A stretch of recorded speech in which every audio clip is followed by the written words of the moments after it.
Hello, this is Father Hightower, and welcome to Vox SFX, the voice of St. Francis Xavier Parish in Missoula, Montana, and sponsored in part by the Foundation for the Diocese of Helena. We are so pleased that you have joined us. Your participation enriches our community. We hope that our show serves as a point of light, helping to deepen our understanding and experience of the Catholic faith and history. Join us as we seek, through prayer, study, interviews, and discussion, the roots of our ancient mysteries.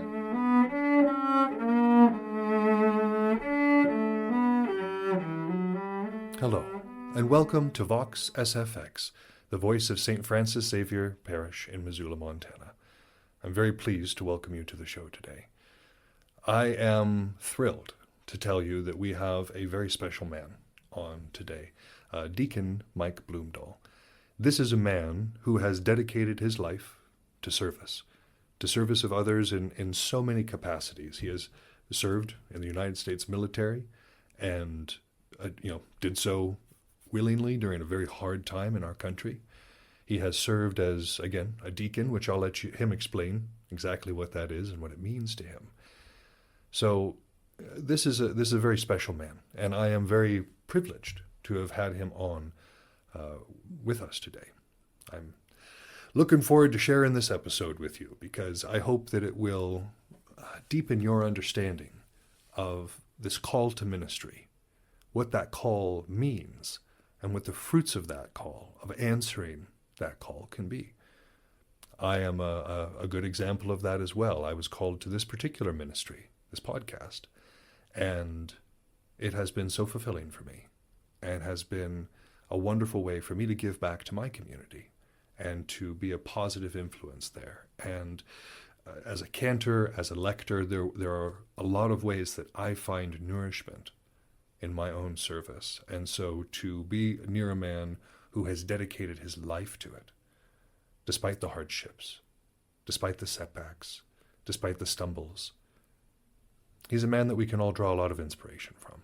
So I'm looking forward to you getting to hear from Deacon Mike Bloomdahl. But before we get into that, I wanted to do another plug for the SEAL program.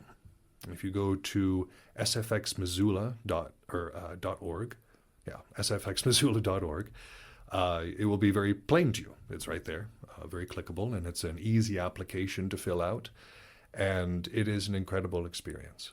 I know that there is a bit of a commitment to it. It's absolutely something that you integrate actively into your life, but it is an incredibly transformative experience, and it's free. So there's no reason in my mind not to indulge. And again, in a future episode, I'm looking forward to having Luke Larson on. Again, you'll recognize him from the Novena episode back at the beginning of the year. And I'm very much looking forward to having him on, again, to talk about that wonderful program. But let us now hear from a man who has served his family, his country, his church, and his community. I am honored to introduce to you Deacon Mike Bloomdahl.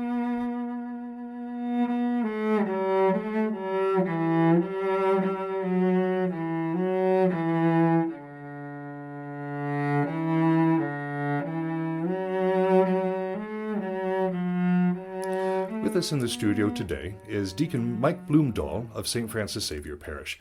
I'm so pleased to welcome you onto the show today, Mike. Well, I'm thrilled to be here. I thought for sure I would be way off of the list for talking to you, Nicholas. No, sir. I've been wanting to talk to you for a second because the role that you fill here at St. Francis Xavier is a very important one. And it's one that I'm very much looking forward to talking about today because, as we mentioned at the beginning, your title is deacon. And for a lot of our listeners, Catholic and non-Catholic, they may not know exactly what that means. So would you mind just briefly telling what a deacon is? A deacon is ordained to service, and specifically service to the bishop and the diocese. In this particular instance, in the parish, I'm under the pastor's guidance, and he uses me as he sees fit. I have a lot of opportunities here at St. Francis Xavier to be a deacon, and I really enjoy every aspect of it because it's something that I am so privileged to be able to do. is such a blessing for me. Well, it's an amazing way to serve. What are some examples of the duties, responsibilities, joys that you have within this ministry?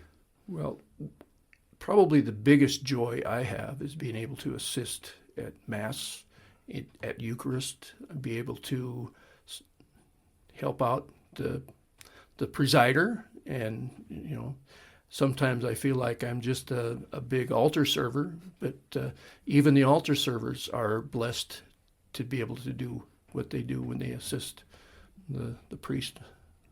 Very true.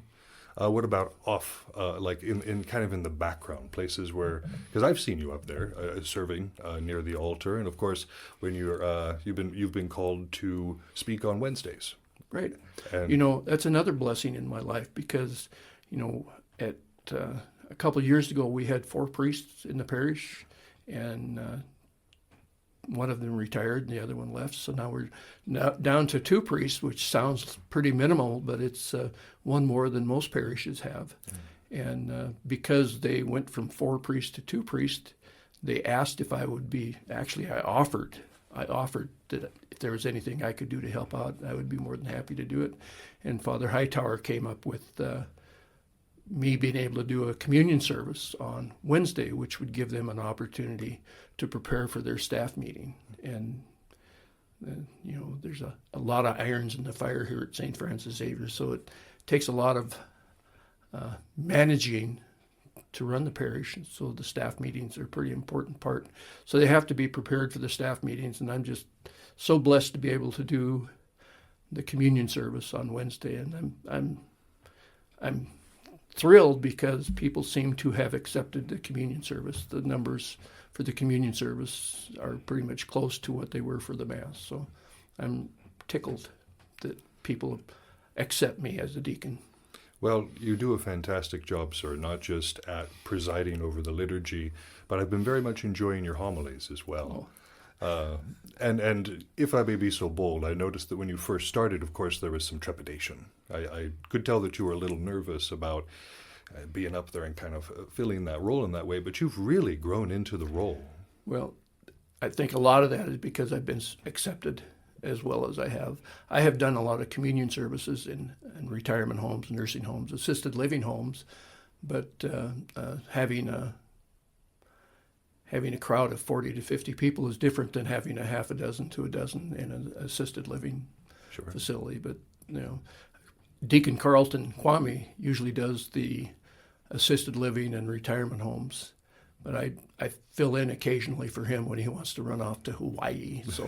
So I have had quite a bit of experience of doing the nursing homes and retirement homes. So, and they're pretty much exactly the same service. Don't always get the support in the retirement home. Sometimes you feel like you're the solo presider doing it all, setting up, doing the service and doing the readings and everything. But the people in the retirement homes seem to appreciate somebody coming and having a service for them. So Lord knows I would. It's good for them and it's good for me too. So. Perfect. No, and that's what ministry is. It's something that fills us with the Holy Spirit, fills us with purpose and meaning, but also allows us to serve others. It is a matter, and that's the focus. That's what a deacon is all about. He's ordained to service, so basically just a servant, which is where we all should be, serving one another. I agree. Yes. What is the process of becoming a deacon? Well, my process of becoming a deacon was kind of interesting because I don't know if everybody knows this or not, but originally I was not a Catholic. I started out my life as a Methodist because my mom was a Methodist, and when I got to junior high school and started to think for myself and whatnot, I jumped over from the Methodist church to the Congregational church because we had a charismatic pastor, and he was just a really nice guy. So I don't know if that's a good reason to change or not, but it carried me through those formative years. And once I graduated from high school, I was probably nothing for a few years until I met this nice Catholic girl, Julie, who later on became my bride. So she was bringing me to church anyway. And we did get married in the church, so that was kind of a good thing to happen. And Julie brought me to church, even though I wasn't Catholic yet. And I decided that as long as I was coming, I might as well join this outfit. And so I became a Catholic about 3 years after we got married. And it's been a great ride.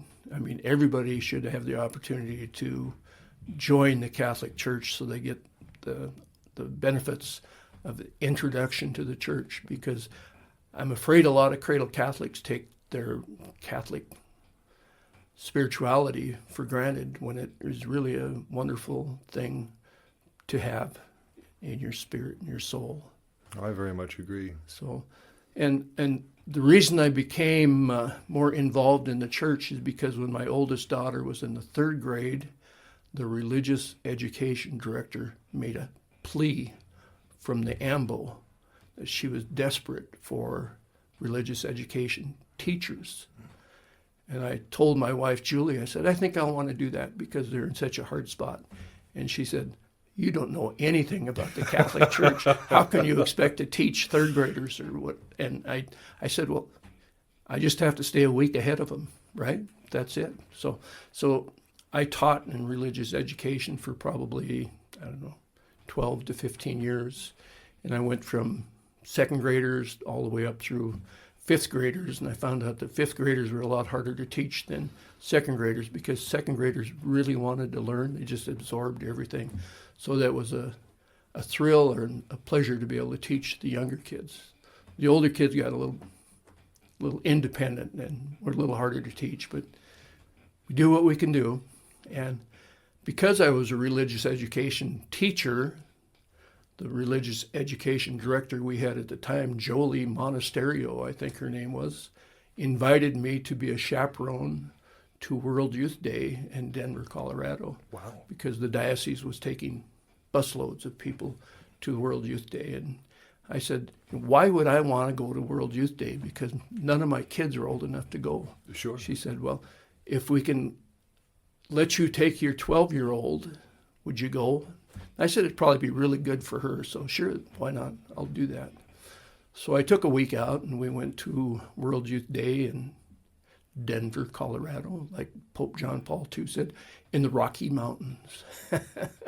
So unfortunately, it was a lot more spiritual for me than it was for my 12-year-old daughter.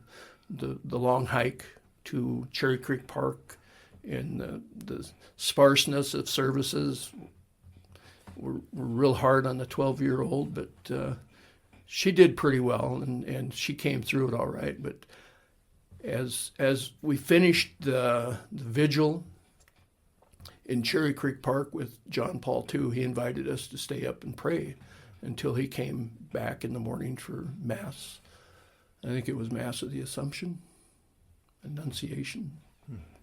But anyway, so I was staying up and praying, and I noticed around me that people were dropping off to sleep. And eventually I became about the only person that was still awake. And the sky was just gorgeous because there were a million stars out in Cherry Creek Park. And it was just a wonderful, wonderful place to be in amongst a million other Catholics that were excited about their faith. And somewhere in the night, probably 2 or 3 in the morning, I heard a voice, and it only said, "Follow me." And I turned around to see who said it. There was nobody there. So I'm assuming that I was invited to follow Jesus Christ one way or another, but I had no idea how I would do that. So we had Mass and with the Pope and with a million other people in Cherry Creek Park there outside of Denver, and it was just so fulfilling, but it was exhausting. And when we finished and we crawled back into the buses, I think I woke up in Bozeman, Montana when we had breakfast. So I don't know how far it is from Denver, Colorado to Bozeman, Montana. That's but a good drive. I slept the whole way. So when I got home, I was trying to decide, what should I do about this get hit on the side of the head with a 2x4 by this voice, which I'm assuming was Jesus. And I talked to our pastor at the time, Father Clark, and he said, well, there's a lay ministry class that's going to be given up in Kalispell. If you want to get more involved in the church, you might do that. So for 2 years, for 1 weekend a month, I made the trip up to Kalispell for a lay ministry class. And the instructor at the time was Gene. Anyway, he said, after 2 years, if you're a male and you choose to go on to be a deacon, then this will be the first 2 years of your formation. And there'll only be 1 more year of formation after that. And I thought, well, I'll talk to my pastor about it. And I talked to Father Clark again about it. And he says, we already have 1 deacon. We don't need another one. I said, okay, that's fine. Maybe I'll find something else to do. Sure. But about 3 or 4 weeks later, he cut across the lawn to cut me off. And he said, if you want to be a deacon, go for it. I'll support you. So I signed up in the deacon formation, and somehow I passed all the pre-qualifications, and they accepted me into the program. So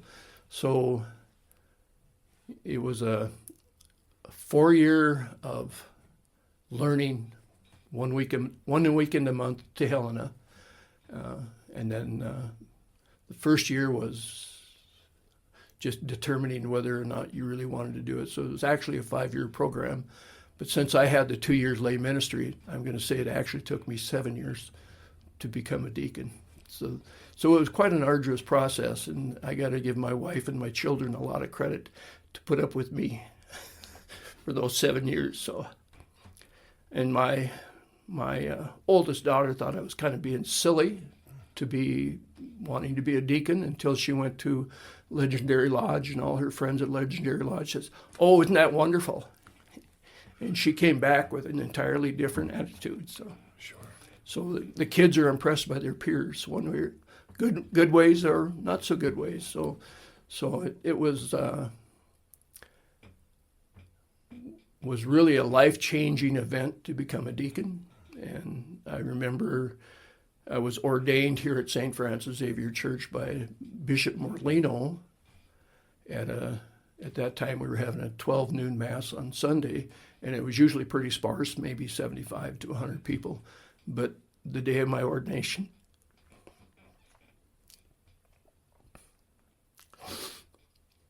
the church was full, standing room old.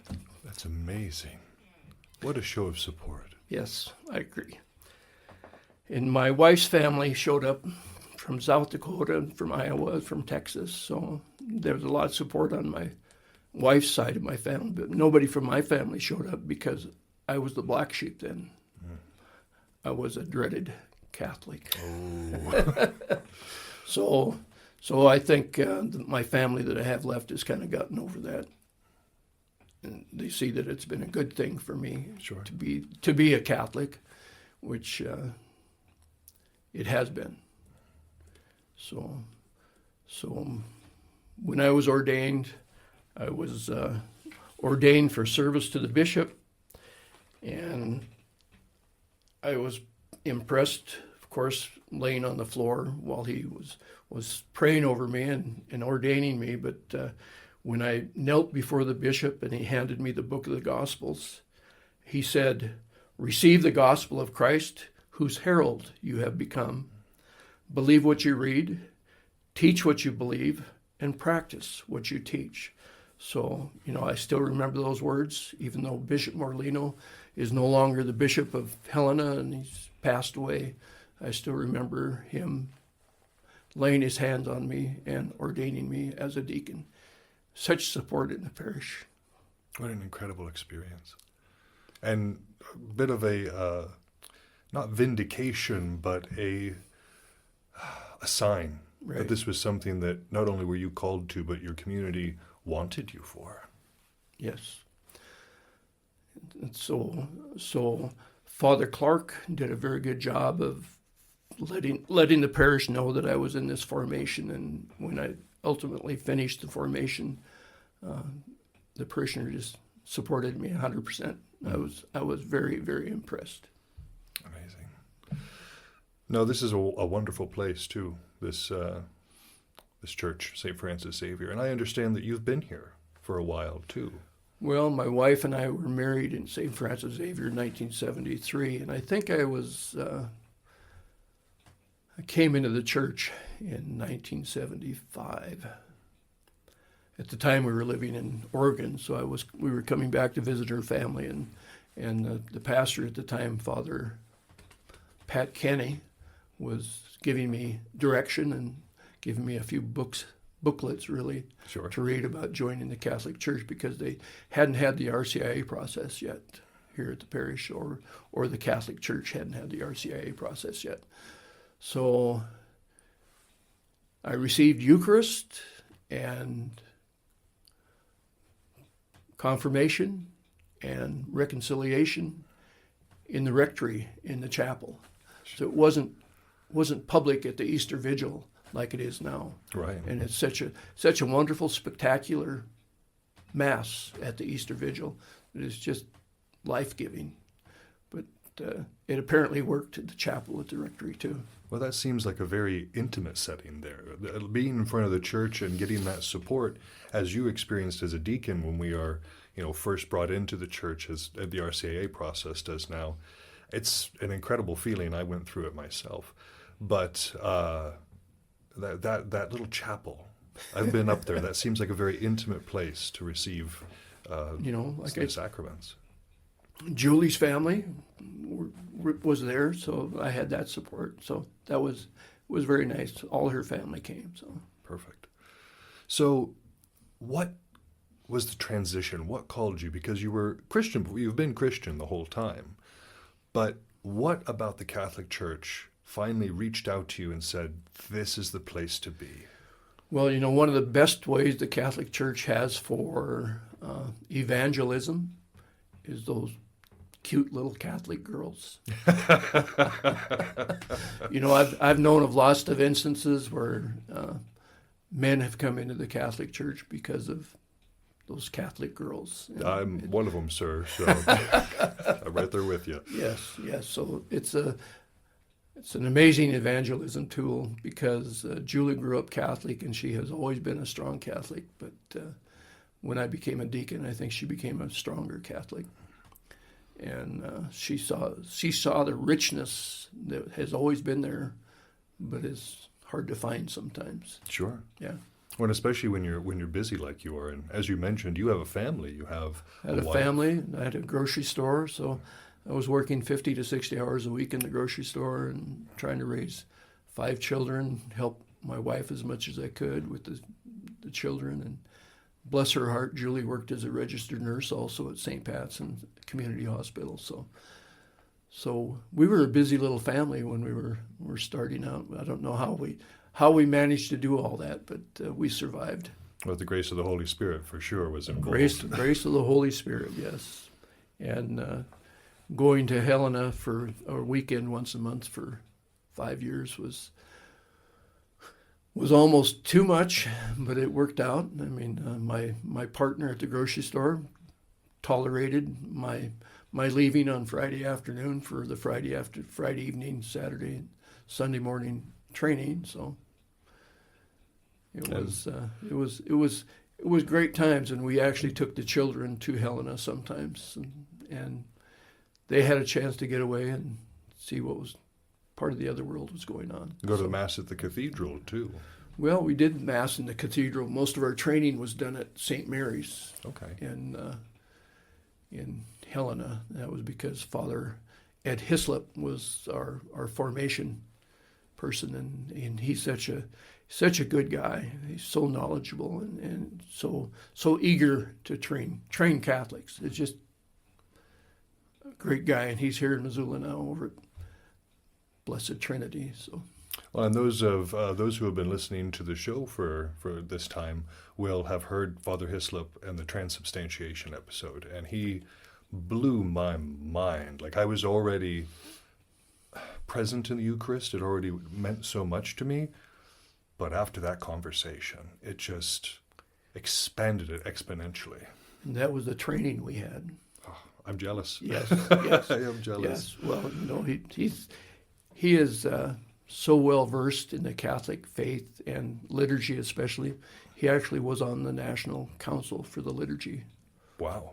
Yeah, so he would spend time away with the National Council trying to determine what's the best way for the Catholic Church to go with when they were redoing the general instructions of the Roman Missal. So he was not only intelligent, but he's respected by the national church. And we have the honor of having him here in the city with us. Yes.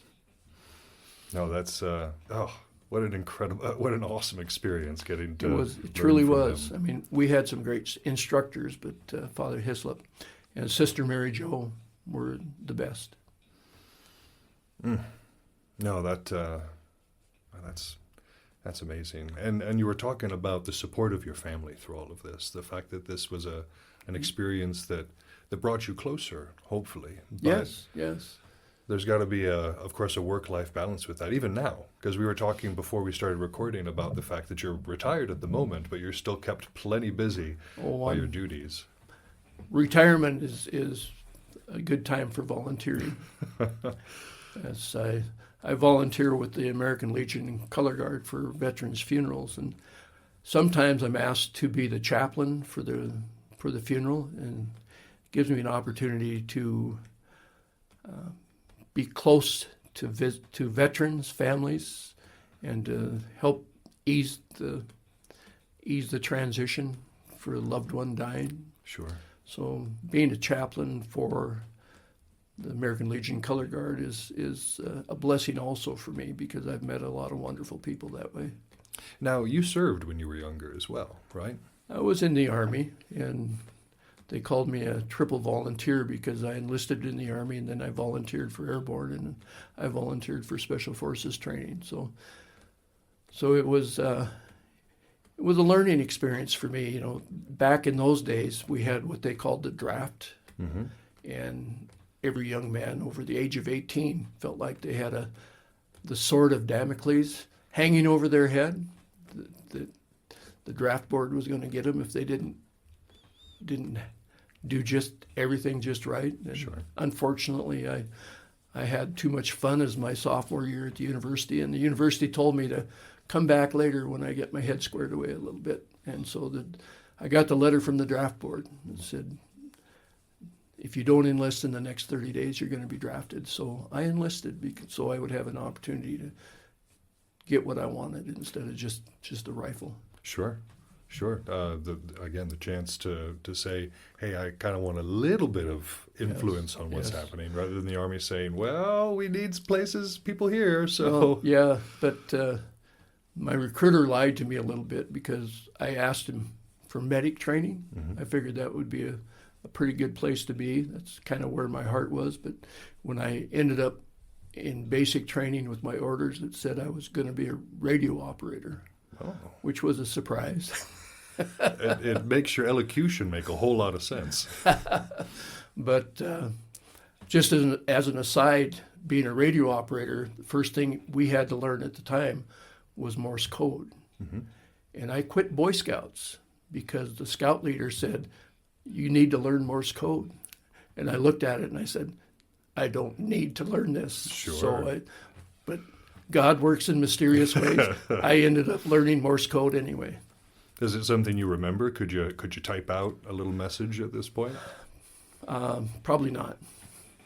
I remember most of the letters and the dots and the dashes, but not all of them.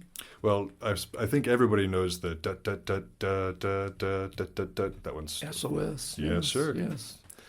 I remember the S and the O. It's a very important message to understand. I could probably do my name. I don't think I could. I reviewed Morse code when I was in, but I wasn't a radio operator myself. But you had mentioned serving as a chaplain. How long have you been doing that? Well, since I retired at 66. I'm 74 now, so that would make it 8 years that I've been doing the chaplain with the American Legion Color Guard. And what does that what does that entail in total? Well, the American Legion presents the colors. I mean, the American flag, the state flag, and the branch of the military flag, and the veterans of foreign wars do the rifle shooting, but we present the flags, and they make all the noise. Sure. But it's a military funeral, so the flags need to be there. And what an honor to be able to serve in that way for our veterans, for our brothers and sisters. And the people that are in the color guard are wonderful people, and they're fun to be around. What called you to that particular ministry? Well, Richard Worley pestered me for about 6 months before I retired. He said, "What are you going to do after you retire? What are you going to do? You're going to have a lot of time on your hands. How about you think about this?" And I thought about my wife being worried about me retiring to interrupt her quilting. You sure? So I thought, well, how much time can this take? So I told him, sure, sign me up. So I had been a member of the American Legion for 25 years anyway, so I just became a little more active member. And it's fun. Sometimes we do 4 or 5 ceremonies a day on a Friday, but a great group of guys to sit around and talk with in between the services. Sure. No, I mean, I appreciate what y'all do too. My grandfather passed this last year, and he was a very proud veteran, very proud of his service. And so he was given a military funeral, and the presence of that support. And it was up in Sanders County, so it was a different location than what you're doing. Yeah. But yeah, that show of support, that presence, that honor that is done to our veterans as they are laid to rest. It really is quite good. And we have a state military cemetery here, which is very impressive. It's if you've ever been to Arlington National Cemetery, which is the military funeral for the nation, how everything is so dress, everything's in line and everything's perfect. And that's the way it is at the Veteran Cemetery in Missoula, Montana. And where is that located? It's just west of Big Sky High School. Kind of near the old Fort Missoula, right?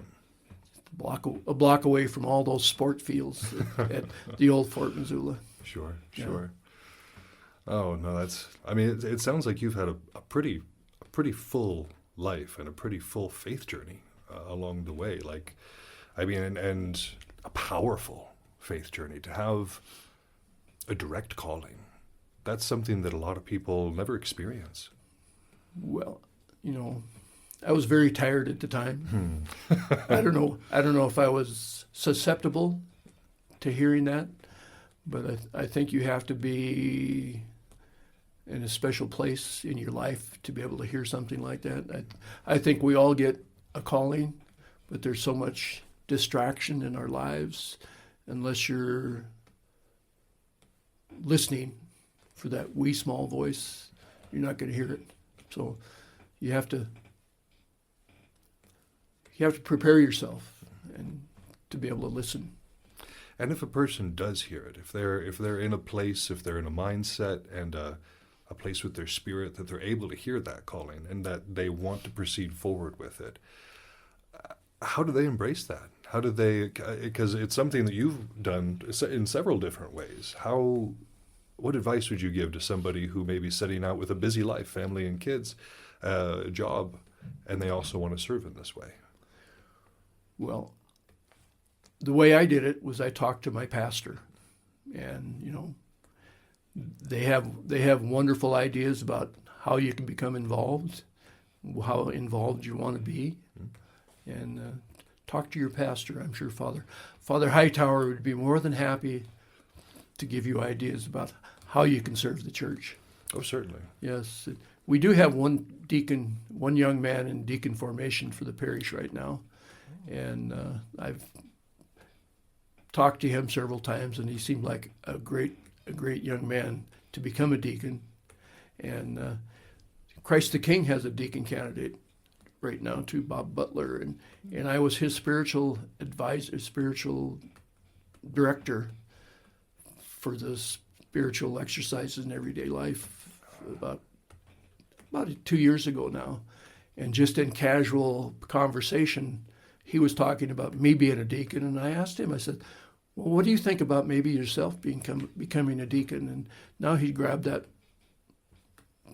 by the horn, and he's going to be in his second year of deacon formation now. So it seems like you've served as an inspiration for even yet another deacon. It's interesting how the little tidbits that get dropped kind of snowball sometimes, but I'm pretty happy that when somebody I was directing jumped into deacon formation like that.